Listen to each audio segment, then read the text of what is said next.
আসসালামু আলাইকুম এভরিওয়ান। মায়ের মৃত্যু গল্পের ৮ নম্বর পর্ব। আর হ্যাঁ, একটা ২০ মিনিটের গল্প বানাতে কতটুকু কষ্ট হয় সেটা যে বানায় সেই বুঝতে পারে। সো অযথা বাজে কমেন্ট করা থেকে বিরত থাকবেন। আর যদি ভিডিও পছন্দ না হয় তাহলে ভিডিওটা স্কিপ করবেন।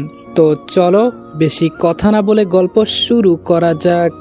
রাতে ছাদে যাব বলে রুম থেকে যে বের হব তখন আমার বইটার উপর নজর পড়ল। বইটার ভেতর থেকে আমার কেমন যেন মনে হচ্ছে লাল আলো বের হচ্ছে। একধানে আমি বইটার উপর তাকিয়ে আছি। আচ্ছা, আসলে এই বইটার ভেতরে কি কিছু আছে নাকি নাই, এটাই তো আমার মাথায় ঢুকছে না। হঠাৎ সুমন আমাকে ডাক দিল, রনি, ওই রনি, আর কত রুমে বসে থাকবি? এবার তো একটু রুম থেকে বের হয়ে তোর মুখটা আমাদের দেখা। বাহিরে সুমনের আওয়াজ শুনে আমি বাস্তবে ফিরলাম। বইটার উপর থেকে নজর সরিয়ে রুম থেকে বের হয়ে দেখি বাহিরে সুমন দাঁড়িয়ে আছে। সুমন আমাকে দেখে বলল, কি রে, সারাদিন কি তোর ঘুমাতে হয়? আমি বললাম, তো কি করব বল, এখানে তো একদম বন্দি হয়ে পড়ে আছি, তার থেকে ভালো রুমে ঘুমিয়ে সময় কাটাই। সুমন বলল, এখন তো নিচে যেতে হবে, হয়তো এখন মিটিং শুরু হবে, তবে কোন বিষয় নিয়ে যে মিটিং হবে এটা আমি জানি না। আমি হাসি দিয়ে বললাম, তুই না জানলেও আমার কিছুটা আন্দাজ হয়ে গেছে। সুমন বলল, আমাকে বলা যাবে? আমি বললাম, আমি যদি ভুল কিছু না বলি তাহলে আজকে মুক্তা আর আমার বিয়ের কথা সবার সামনে বলা হবে। সুমন আমার দিকে চোখ তেরা করে তাকিয়ে বলল, কি? আমি বললাম, কি না রে ভাই, জি। এখন এসব বাদ দে। সুমন, আমি মনে হয় তোকে ভেজালের ভেতরে ফেলে দিলাম। সুমন বলল, মানে বুঝলাম না। আমি বললাম, বন্যার সাথে তোর সবকিছু ঠিকঠাক করে আমি কিছু করতে পারলাম না। সুমন বলল, আরে শালা, কি বলিস এসব? তুই ভালো কাজ করেছিস। তুই না থাকলে বন্যাকে আমি হয়তো এই কথা বলতে পারতাম না, তবে মেয়েটাকে আমি সুখের আশা দেখাতে পারলাম না। সুমনের কাঁধে হাত রেখে বললাম, আমি আছি তো, তুই চিন্তা করিস না। আমি তোদের নিজ হাতে বিয়ে দিতে না পারলেও তোদের একটা সুখের সংসার গিফট করব। আমি যেহেতু বলেছি সেহেতু আমার কথা রাখবো, তুই চিন্তা করিস না। এখন নিচে চল। সুমন আর কিছু বলল না। নিচে নামতে নামতে সুমন বলল, তুই কি মুক্তাকে বিয়ে করতে চাস? তবে আমার মাথায় এটা ঢুকছে না, যেখানে তুই একজন চাকর সেখানে মুক্তা তোকে। আজকে আমি তোমাদেরকে সবচেয়ে বিশ্বস্ত বুকমেকার ওয়ানেক্স সম্পর্কে বলতে চাই, যেটি পিএসজি এবং সিরিয়ার অফিসিয়াল পার্টনার। এই অ্যাপে আপনি cricket, football, tennis live match দেখতে এবং তাদের স্কোর ভবিষ্যৎবাণী করে সহজেই অর্থ উপার্জন করতে পারবেন। সেই সাথে BMW গাড়ি, আইফোন, ল্যাপটপ এবং আরও অনেক নগদ পুরস্কার জেতারও সুযোগ রয়েছে। এই অ্যাপটিতে আপনি crash, crystal, under and over 21 ইত্যাদি গেম খেলে সহজেই আয় করতে পারবেন। সাইন আপ করার সময় আমার প্রচার কোড রিদওয়ান8 ব্যবহার করে আপনার প্রথম জমাতে 24,000 টাকা পর্যন্ত পান। আপনি বিকাশ, নগদ, ব্যাংক, ক্রিপ্টো, পেপাল এবং অন্যান্য সহজ পদ্ধতির মাধ্যমে সহজেই আপনার জেতা টাকা তুলতে পারবেন। এখানে আপনি 24 ঘন্টা 7 দিন গ্রাহক সহায়তা পাবেন। তাই এখন ওই গুগলে ওয়ানেক্স সার্চ করে অফিসিয়াল ওয়েবসাইটটিতে গিয়ে রেজিস্ট্রেশন করুন। আর রেজিস্ট্রেশনের সময় অবশ্যই আমার প্রচার কোড রিদওয়ান8 ব্যবহার করে প্রথমবার ডিপোজিটে 24,000 টাকা পর্যন্ত পান। আমি বললাম, আমাকে চাকর হিসেবে এখানে আনে নাই। আগেই আমার মুক্তার বাবার সাথে কথা হয়েছিল, তবে সেটা জেলখানায়। আমাকে মিথ্যা বলে এখানে এনে বলে মুক্তাকে আমার বিয়ে করতে হবে, দেখি সামনে কি হয়। সুমন বলল, আমার তো খুব ভয় হচ্ছে, মুক্তা কোনো কারণ ছাড়া এগুলো করছে না। আমি বললাম, কারণ তো আছেই, আমাকে বিয়ের দিন সবার সামনে মারা হবে, এটাই কারণ। আমার কথা শুনে সুমন জায়গায় দাঁড়িয়ে পড়ল। আমি যে এত কিছু জানার পরেও শান্ত আছি, সুমন হয়তো তাই ভাবছে। আমি নিচে নামতে নামতে পেছনে তাকিয়ে বললাম, দাঁড়িয়ে থেকে আর কি করবি, তাড়াতাড়ি চলে আয়। আমি নিচে গেলাম। আর আমার জন্য তোর এত চিন্তা করতে হবে না। নিচে নেমে দেখি এই বাসায় যতজন মানুষ ছিল সবাই খুব সুন্দর করে লম্বা এক টেবিলে বসে আছে। টেবিলের এক মাথায় একজন মেয়ে পুরোপুরি পর্দা করে বসে আছে, অন্য মাথায় মুক্তার বাবা। তবে যে মেয়েটা পর্দা করে বসে আছে সেটা হয়তো আর কেউ না, আমাদের রিয়া ম্যাম। আমি সবসময় একটা কথা বলি, রিয়া ম্যাম যেখানেই থাকে না কেন আমি তার শরীরের ঘ্রাণ শুনেই বলতে পারি যে রিয়া ম্যাম এখানে আছে। মুক্তার বাবা আমাকে ইশারা করে দেখিয়ে বলল আমি যেন গিয়ে মুক্তার পাশে বসি। মুক্তার বাবার কথা মতো আমিও তাই করলাম। মুক্তার পাশে বসতেই মুক্তা আমাকে দেখে একটা হাসি দিল। আমি এক পাশে আর মুক্তার অন্য পাশে মুক্তার বয়ফ্রেন্ড, মানে রিয়ার বাবা হিসেবে সবাই যাকে চিনে। এবার মুক্তার বাবা কথা বলা শুরু করলো, সবাইকে অনেক কিছু বলল, ভালো মন্দ সবকিছু মিলিয়ে অনেক কিছু বলল। তবে রিয়া ম্যাম কোনো কথা বলছে না, শুধু বসে বসে শুনছে। মুক্তার বাবা শেষ পর্যায়ে গিয়ে বলল, আজকের এই মিটিং আমার মেয়ের জন্য। আপনারা হয়তো সবাই জানেন আমার মেয়ে মুক্তার জন্য পাত্র খোঁজা হচ্ছে, তবে সবকিছু ঠিকঠাক আছে। আমি নিজেই আমার মেয়ের জন্য পাত্র খুঁজে বের করেছি। আর সেই ছেলেটা হলো সবার চেনা জানা মানুষটি, তার নাম রনি। আমার আরেক মেয়েকে ও কফি দেয়। বলতে পারেন আমি কেন ওকে চাকর করে এখানে পাঠিয়েছি। আসলে আমি ওর ধৈর্য পরীক্ষা করছিলাম, দেখছিলাম আমার মেয়ের জন্য ও পারফেক্ট হবে কিনা। তবে ছেলেটা আমাকে হতাশ করে নাই। এজন্য আমি আজকে সবাইকে জানিয়ে রাখতে চাই, আগামী সপ্তাহে আমার মেয়ে মুক্তা আর রনির বিয়ে। এখানে কারো কি কোনো কমেন্ট আছে? সবাই এক বাক্যে বলল না। মুক্তার বাবা আবার বলল, মুক্তা মা, তুই কি রাজি? মুক্তা দাঁড়িয়ে বলল, জি বাবা, আমি রাজি। তুমি আমার বাবা, তুমি যা বলবে আমি তাই করব। তোমার জন্য তো আমি আমার জীবন দিয়ে দিতেও রাজি। এবার আমাকে উদ্দেশ্য করে আঙ্কেল বলল, রনি বাবা তুমি কি বলো, তোমাকে আমি জোরাজোরি করব না, যা বলবে তোমার মন থেকে বলো। এই কথা বলতেই মুক্তা হাত দিয়ে কি যেন করতে চাইছে, হয়তো আমার উপর জাদুশক্তি দিয়ে সবকিছু বলাতে চায়। মুক্তা কিছু করার আগে আমি দাঁড়িয়ে বললাম, জি আমি রাজি, আমি মুক্তাকে বিয়ে করতে রাজি আছি। আমার কথা শুনে সবাই একদম নিস্তব্ধ হয়ে গেল। মুক্তা আমার দিকে অবাক চোখে তাকিয়ে আছে। আমি যে এমন কথা বলবো ও হয়তো ভাবতেও পারে নাই। সুমন এক কোনায় বন্যার সাথে চুপটি করে দাঁড়িয়ে আছে, ও কোনো কিছুই বলছে না, শুধু হয়তো ভাবছে আমি এত কিছু কিভাবে সহ্য করছি। তবে একটা বিষয় দেখে আমি পুরোই বোকা হয়ে গেছি, রিয়া ম্যামের মুখে কোনো কথা নাই, আগের জায়গায় চুপচাপ আছে। আঙ্কেল এবার বললেন, রিয়া মা তুমি কি বলো? রিয়া শুধু বলল, চাচা আপনি যা বলবেন তাই ঠিক আছে, এখানে আমার আর দ্বিতীয় কোনো কথা নাই। আঙ্কেল এবার বলল, এই মিটিং আজকে এখানেই শেষ করা হলো, সবাই সবার কাছে এখন যেতে পারো। মুক্তা যাওয়ার আগে আমার গালে ছোট করে একটা চুমু দিয়ে বলল, আমি জানি তুমি বিয়েতে রাজি হয়ে যাবে, তবে আমি কিছু করার আগেই যে রাজি হয়ে যাবে এটা আমার ধারণার বাহিরে ছিল। আমি খুব খুশি হয়েছি, ধন্যবাদ তোমাকে। সবাই সবার মতো চলে গেল, আমি শুধু এক জায়গায় চুপচাপ দাঁড়িয়ে আছি। হঠাৎ পেছন থেকে কে জানি বলল, এত কিছু হয়ে যাচ্ছে তাও কিছু বলিস না কেন? আমি পেছনে তাকিয়ে দেখি সুমন অসহায় চোখে আমার দিকে তাকিয়ে আছে। আমি শুধু বললাম, বলেছি না আমার চিন্তা তোর করতে হবে না, আমার না আছে পরিবার না আছে কেউ, এই পৃথিবীতে কার আশায় বাঁচবো আমি? আমার তো কোনো মানুষ নেই, তোর তো সবকিছুই আছে। জানিস মাঝে মাঝে তোর মতো মন চায় আমিও কাউকে ভালোবাসি। তোর ভালোবাসা দেখে সেই দিন আমার খুব আফসোস হয়েছিল, আমাকেও যদি কেউ এভাবে ভালোবাসতো। কিন্তু আফসোস, এখন আর অন্য কিছু চিন্তা করি না, মৃত্যু হলেও সেটা হয়তো হাসি মুখে বরণ করে নিব। এই কথাগুলো বলতে গিয়ে চোখের কোণে পানি চলে আসলো। সুমন এবার আমার কাঁধে হাত দিয়ে বলল, সত্যি তোর মতো মানুষ হয় না। আমি বলছি, দেখিস একদিন তোর জীবনেও এমন কেউ আসবে, আমি এটা মন থেকে দোয়া করি। এখন গিয়ে ম্যাডামকে এক মগ কফি দিয়ে আয়। এখন নাকি ম্যাম কফি খাবে, আমাকে বন্যা বলল। মনে মনে বললাম, এই সময়ে ম্যাম কফি খাবে নাকি ওই দিনের মতো আমাকে কিছু বলতে চাইছে? আবার আগে দেখি কি বলতে চাইছে। কিছুক্ষণ পর বন্যা এসে আমার হাতে কফির মগটা দিয়ে গেল। আমি রিয়া ম্যামের রুমের সামনে গিয়ে দরজায় টোকা দিয়ে বললাম, ম্যাম আপনার কফি। রিয়া ম্যাম দরজা খুলে খুব চালাকির সাথে আমার হাতে একটা কাগজ দিয়ে কফিটা নিয়ে গেল। আমি চুপচাপ কাগজটা নিয়ে পকেটে ভরে সরাসরি উপরে চলে গেলাম। উপরে রুমের ভেতরে ঢুকে কাগজটা খুলে দেখি রিয়া ম্যাম প্রথমে রাগ প্রকাশ করে বলেছেন, তোমাকে আমি আর 2 দিন সময় দিলাম, এই 2 দিনের ভেতরে যা পারো করবে। আর মুক্তাকে বিয়ে করতে চাও না তুমি, কিন্তু ওদের জোরাজোরির কারণে রাজি হলে। সবকিছুই ঠিকঠাক আছে মানলাম, একটা কথা কি জানো, তোমাকে বিয়ের কথা বলে সবার সামনে মেরে ফেলা হবে। আমি কিন্তু এটা চাই না, আমি চাই আমার চাকর সবসময় আমার পাশে কফির মগ নিয়ে দাঁড়িয়ে থাকবে। শেষে রিয়া ম্যাম আবেগ ঝরানো কণ্ঠে লিখেছে, প্লিজ আমার জন্য না হলেও নিজের জন্য করো। তুমি না সুমন আর বন্যাকে সুখের সংসার গিফট করতে চাও, আমি জানি তুমি পারবে। আমি দেখেছি তোমার ভেতরে আলাদা একটা শক্তি আছে। আর কিছু বলবো না, শেষে শুধু বললাম, প্লিজ আমার জন্য তুমি এই কাজটা করো। রিয়া ম্যামের বলা কথাগুলো পরে আমার মনে হচ্ছে যেন এখন নিজের মাথার চুল নিজে ছিঁড়ে ফেলি। আমি কি কম খুঁজেছি? কিন্তু কোথাও কিছু পাই নাই, এটা কি আমার দোষ? আবার আমার মৃত্যুর সামনে, কিন্তু এখন কি করব ভেবে পাচ্ছি না। মাথাটা 2 হাত দিয়ে চেপে ধরে বসে আছি। হঠাৎ কেউ বলে উঠল, রনি একটু বাহিরে আসবে। আমি বললাম, কে? বাহির থেকে বলল, আমি মুক্তা। রুম থেকে বের হয়ে মনে মনে বললাম, এক চিন্তায় বাঁচি না, আবার আরেক জ্বালায় এসে হাজির। ছাদের এক কোনায় রিয়া যাকে বাবা বলে ডাকে, তিনি আর মুক্তা দুইজন দুইজনকে জড়িয়ে লিপকিস করছে। কিছুক্ষণ পরে ছেড়ে দিয়ে মুক্তা আমার দিকে তাকিয়ে নিজের ঠোঁট মুছতে মুছতে বলল, এই ছেলেটাকে তুই চিনিস? আমি হাসি দিয়ে বললাম, চিনব না কেন, এ হলো আপনার রুমমেট বয়ফ্রেন্ড, যেখানে সেখানে পরকিয়া করেন 2 জন মিলে। আবার বলেন আমি চিনব কিনা। মুক্তা এবার হাসি দিয়ে বলল, তুই ছেলেটা খুব চালাক, তোর কষ্ট হয় না তোর সামনে তোর হবু বউ আরেকটা ছেলের সাথে এসব করছে? আমি বললাম, এতে কষ্টের কি আছে? আমি বলেছি না আমি সেই দিনই মারা গেছি, যেদিন ওরা আমার আম্মুকে আমার সামনে মেরে ফেলেছে। মুক্তা আর কিছু না বলে নিজের শরীর থেকে জামা খুলতে খুলতে বলল, আজকে এখানে তোর সামনে সবকিছু করব, তুই চাইলেও কিছু করতে পারবি না।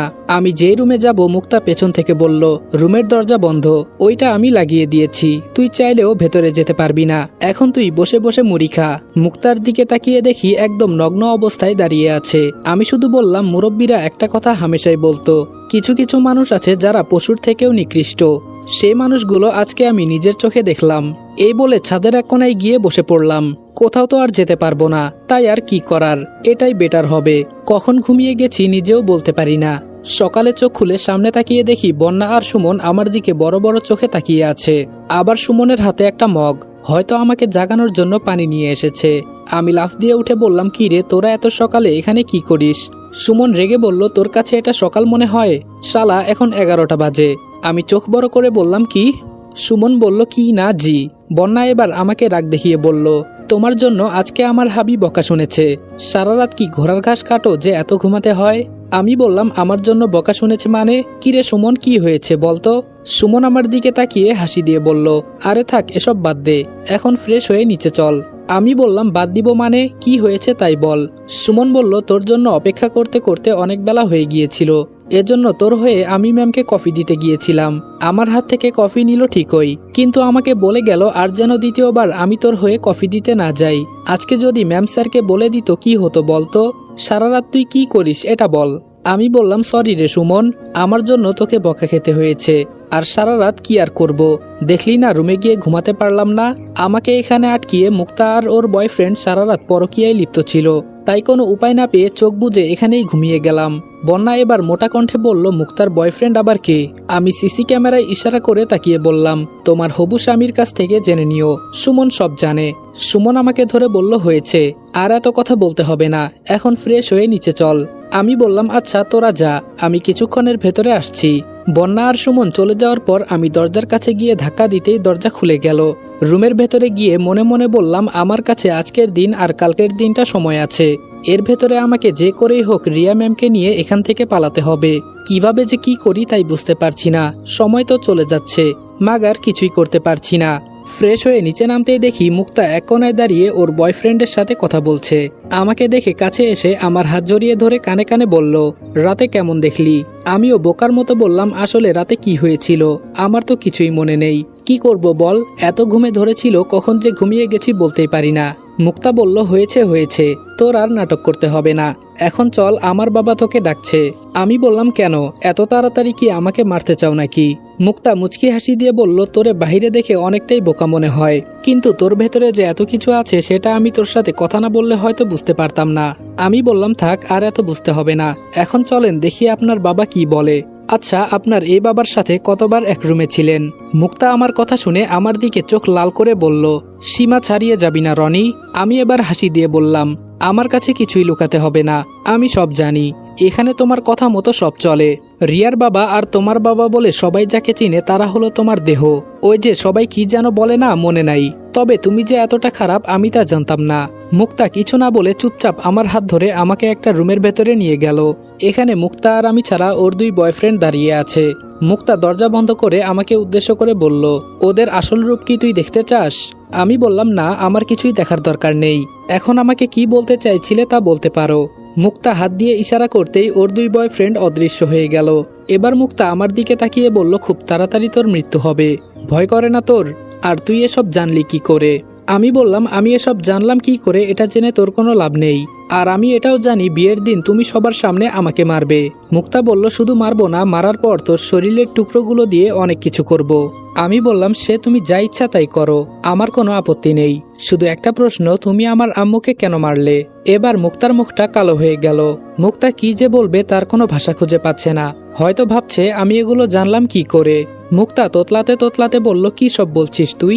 আমি বললাম, কি সব বলি না, তুই তোর জাদু শক্তি দিয়ে আমার চাচাতো বোন আর সৎ বাবাকে দিয়ে আমার মাকে মারলি, কোনো একদিন আমি যদি বেঁচে যাই ছাড়বো না তোকে, তুই পরি আর যাই হোস না কেন। মুক্তা এবার আমার কাঁধে হাত দিয়ে বলল, সত্যি করে বল তুই কে? আমি বললাম, আমি কে এটা তো তুই নিজ চোখেই দেখলি, আমাকে বললে আমি নিজেই এখানে চলে আসতাম, কিন্তু তুই আমার আম্মুকে ছাড়বো না আমি তোদের। এই কথা বলতেই মুক্তা আমার কোলে উঠে আমার ঠোঁটে কিস করে দিল। আমি শুধু মূর্তির মতো দাঁড়িয়ে আছি, কোনো রেসপন্স করছি না। কি করব, মুক্তার সাথে আমি কখনোই পেরে উঠতে পারবো না, আর তাছাড়া ও সাধারণ কোনো মানুষ নয়। কিছুক্ষণ পর মুক্তা আমাকে ছেড়ে আমার কোল থেকে নেমে বলল, তোর ঠোঁটগুলো তো ভালো মিষ্টি আছে। আমি বললাম, আমি কি এখন এখান থেকে যেতে পারি? মুক্তা কি যেন ভেবে বলল, যাবি? আচ্ছা যা, ঠিক আছে, আর শোন, তুই চাইলেও কিন্তু এখান থেকে পালাতে পারবি না, এখন তুই যা পারিস চেষ্টা করে দেখ, আর ভুলেও আমার সাথে লাগতে আসবি না, তুই তো জানিস আমি কে। আমি দরজা দিয়ে চুপচাপ বের হয়ে গেলাম। বাহিরে সুমন আমাকে দেখে বলল, কি রে মুক্তা কি বলল তোকে এভাবে দরজা আটকিয়ে?